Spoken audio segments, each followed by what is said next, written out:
जनों, अब मैं इस टॉपिक में आपको एक विशेष जानकारी देने जा रहा हूं, जिसके बारे में आप तो पहले सुने हैं, जानते भी हैं, ये बच्चे से ही पढ़ते आ रहे हैं। लेकिन आज मैं इसकी विशेष जानकारी दे रहा हूं कि कारक के चिन्हों का जो प्रयोग करते हैं कैसे करेंगे हम। पहले किसका प्रयोग करें वाक्य में, ताकि हमारा वाक्य सूटेबल हो जाए, कहाँ लिखना चाहिए, नहीं लिखना चाहिए, किस प्रकार लिखना चाहिए, इन चीजों की जानकारी में आज देने जा रहा हूं। तो आपको पहले ये पता है कि कारक क्रिया के उत्पत्ति में, व्युत्पत्ति में जो सहायक हो उसे हम कारक कहते हैं। ये कारक जो है, इसी को संस्कृत में विभक्ति बोला जाता है, अंग्रेजी में केस कहते हैं। ये कारक ही किसी वाक्य में वाक्य को निर्माण करने में सहायता करते हैं। इसलिए ये कारक क्या है, किसी भी वाक्य में, जैसे राम रावण मारा, यदि इसको मैं लिख दिया ये कोई वाक्य नहीं हुआ, ठीक है। जब हम इसी में कारक के चिन्हों का प्रयोग करते हैं, राम ने रावण को मारा, अब देखिए वाक्य का निर्माण हो गया। अब देखिए इसमें कितना बड़ा, इसकी कितनी बड़ी भूमिका है कि इनके चलते इस शब्दों में कोई तालमेल नहीं था, इसके तालमेल से ही वाक्य का निर्माण हुआ। इसलिए याद रखिएगा, किसी भी वाक्य में जब तक हम पदों का प्रयोग नहीं करेंगे तब तक वाक्य का निर्माण नहीं होगा, ठीक है। जब तक इसमें विभक्ति चिन्ह नहीं लगाए थे, कारक का चिन्ह नहीं दिए थे, तब तक यह शब्द कहला रहा था। अब ये शब्द नहीं, यह पद हो गया, इसका नाम पद हो गया। ये कर्ता पद हो गया, और ये कर्म पद हुआ, और ये क्रियापद है। ये भूतकाल की क्रिया होगी, क्रियापद होगी। तो पदों के मेल से ही वाक्य का निर्माण होता है, शब्दों के मेल से नहीं, सार्थक शब्दों के मेल से, सार्थक पदों के मेल से होगा। ऐसे सार्थक शब्द को हम यदि सुटेबल करके लिख देंगे, केवल लिख देने से वाक्य का निर्माण नहीं हो सकता है। जब तक हम उसको सार्थक शब्दों में कारक का प्रयोग नहीं करेंगे तब तक वह वाक्य का निर्माण नहीं कर सकता है। इसलिए पदों के समूहों को हम क्या कहते हैं, सार्थक पद समूहों को वाक्य कहते हैं।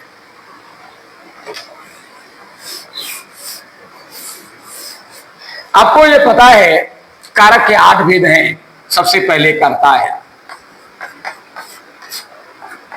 इसका चिन्ह ने है, इसी का चिन्ह का नाम है, इसको पहले जान लीजिए आप।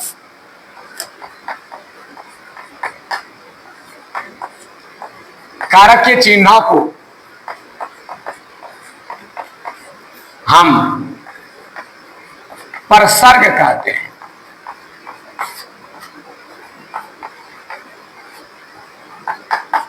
कारक के चिन्हों को हम क्या कहते हैं, परसर्ग कहते हैं, ठीक है। जैसे कर्ता है, ने कर्म को कारण से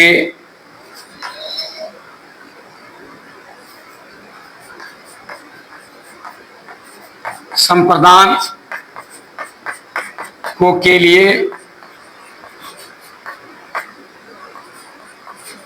के द्वारा रे द्वारा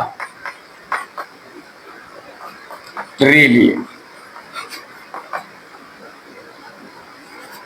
अपादान से जुदाई का बोध कराता है, अलगाव।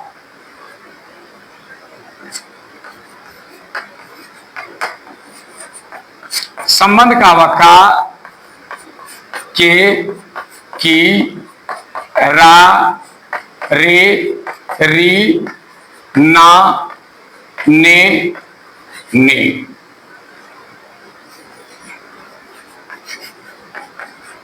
अधिकरण वा में, पर, पे भी लिख सकते हैं आप, उसका संबोधन है। हे,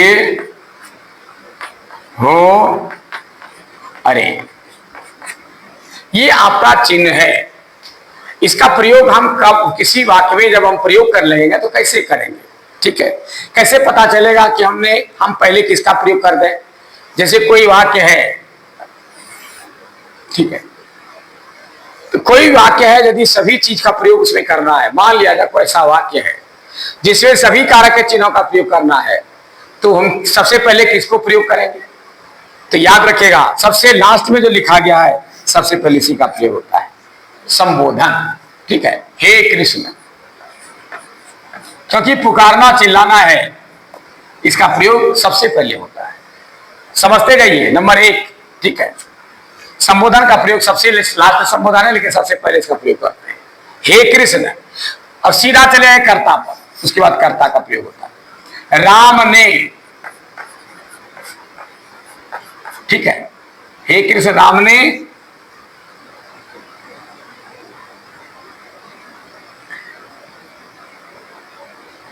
उसके बाद क्या होगा? एक चीज हमेशा ध्यान दीजिएगा, कर्म और क्रिया, किसी वाक्यांत में क्रिया होती है और कर्ता के बाद कर्म होता है। ठीक है, तो ये कर्म जो देख रहे हैं, ये कर्म और क्रिया के बीच में ये सारे चीज आएंगे। कौन कौन? करण, संप्रदान, अपादान, संबंध, अधिकरण, ये सारे के सारे जो है कर्म और क्रिया के बीच में आएंगे। ठीक है ना? नहीं, गलती हो गया, कर्म ये कर्ता और कर्म के बीच में होगा, कर्ता और कर्म के बीच में होगा सारे चीजें। ठीक है, तो हे कृष्ण राम ने, संबंध का प्रयोग कीजिए पहले, धर्म की। ठीक है, हो गया, इसका आ गया ये। अब आइए किसका? संप्रदान का, रक्षा के लिए। ठीक है, ये हो गया।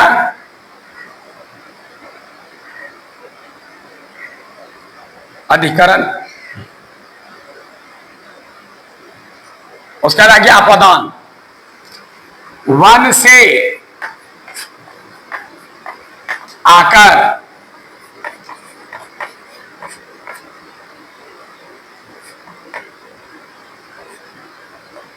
ठीक है, धर्म की रक्षा के लिए वन से जाकर,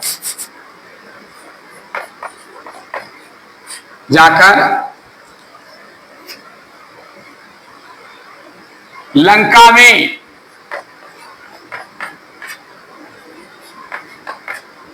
ठीक है, अधिकरण हो गया। उसका करण कारक, तीर से। अब कर्म हो गया, रावण को मारा।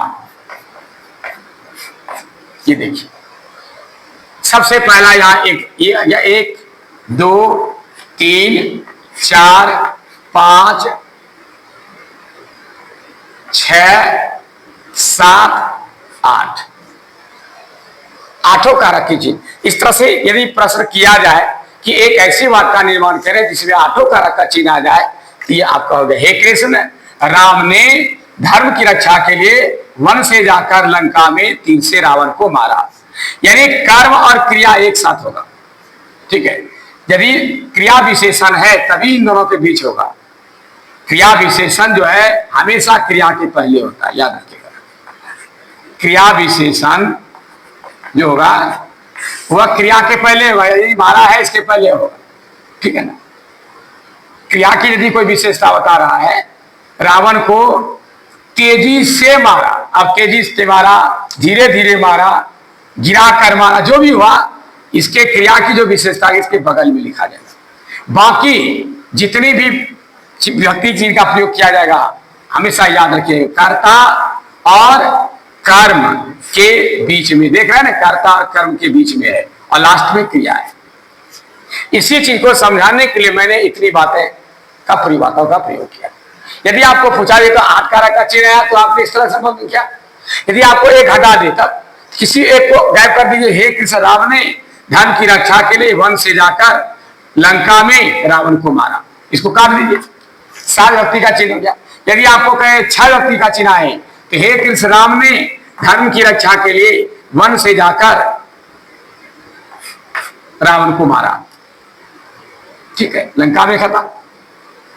फिर आप करना है इसी तरह, आप हे कृष्ण राम ने धर्म की रक्षा के लिए वन से जाकर छोड़ दिए, रावण को मारा। ये कटती जाएगा लेकिन ये खत्म नहीं होगा, ठीक है। कम से कम किसी भी वाक्य में एक कारक का चिन्ह भी आ सकता है, जैसे राम ने खाया, एक ही कारक का चिन्ह आया, ठीक है ना। तो इस तरह से आपको जैसे जैसे निर्माण करने कहेगा वैसे वैसे आप निर्माण कर सकते हैं। लेकिन इसका सिस्टम यही है कि हमेशा संबोधन कारक का प्रयोग पहले होगा और उसके बाद कर्ता का, और सबसे अंत में क्रिया होता है। तो जानते हैं क्रिया होती है, क्रिया के बगल में ही आपको सबसे अंत में क्या होगा, कर्म लिखा जाएगा। यानी कर्म और क्रिया एक साथ होनी चाहिए। यदि क्रिया विशेषण है तब भले कर्म और क्रिया के बीच में हो सकता है, इसके पहले कोई नहीं आता, इसमें कोई भी चिन्ह इसके बीच में नहीं आ सकता है। ये लिखने का और वाक्य निर्माण करने का एक अच्छा सा तरीका है, ठीक है। और इसमें तीन तरह की बातें हैं, दो तरह की बातें हैं कि वाक्य में जो हम प्रयोग करते हैं, एक कर्ता के साथ कभी कभी क्रिया का मेल होता है, कर्ता के साथ कर्म का मेल, कभी कर्ता के साथ नहीं, कभी कर्ता और क्रिया में मेल। इसको पहले हम मिटा देते तब बताता हूं।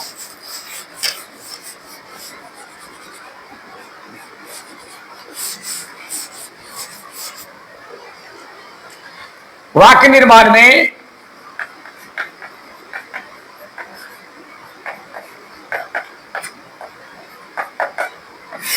कभी क्या आता है, कर्ता और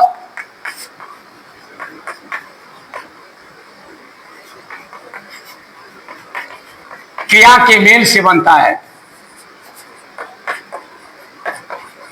ये वाक्य का जो निर्माण होता है कभी कभी कर्ता और क्रिया के मेल से होता है, और कभी कभी क्या आता है, कर्म और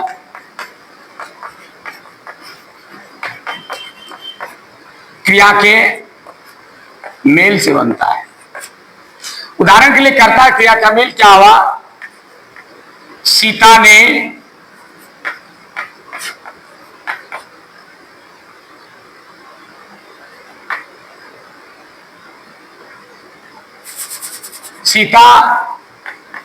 भात खाती है।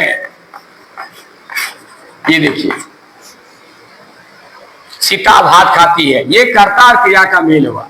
यदि सीता स्त्रीलिंग है तो क्रिया भी स्त्रीलिंग है, सीता एक वचन है, क्रिया भी एक वचन है, ठीक है। इसके अनुसार ही इसका परिवर्तन हुआ, कर्ता क्रिया का मेल है, कर्ता के अनुसार इसमें परिवर्तन होगा। ये बहुवचन होगा, ये बहुवचन हो जाएगा, ये स्त्रीलिंग है तो स्त्रीलिंग, ये पुल्लिंग ये पुल्लिंग, ये जो व्यक्ति हो यानी उसी आधार पे चलेगा। यहाँ कर्म और क्रिया का मेल है। देखिए क्या है, वही बात को लिखेंगे हम, सीता ने भात खाया।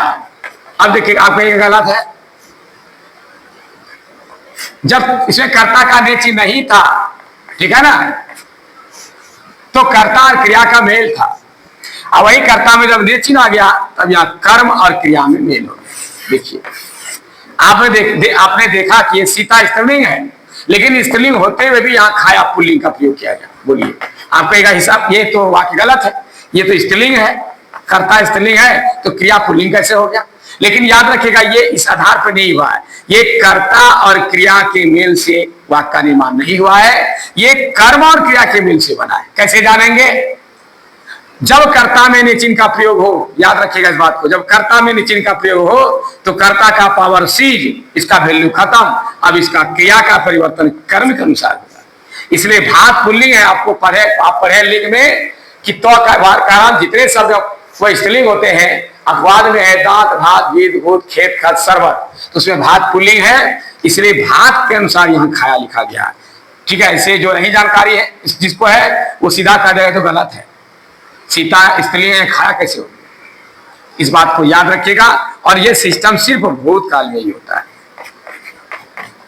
भूतकाल की क्रिया में। वही वर्तमान काल है, इसमें कहा हुआ है, देखिए तो वर्तमान में खाती है, वर्तमान काल है, वर्तमान काल में नेचर का प्रयोग नहीं होता है, इसलिए जब नेचर प्रयोग नहीं हुआ इसका कर्ता क्रिया का मेल हुआ, और जब नेचर का प्रयोग हुआ तो भूतकाल की क्रिया देनी हो गया। लेकिन सीता ने भात खाता है तो गलत हो गया, इस पर भी ध्यान देना है। तो प्यारे बच्चों, अब इनकी जो अभी जो ये मैं बता रहा हूं, कर्ता क्रिया और कर्म और क्रिया का मेल, इसको मैं विशेष ढंग से वीडियो के माध्यम से आपको बताऊंगा अगले वीडियो में। तो तब तक के लिए मुझे इजाजत दीजिए। धन्यवाद।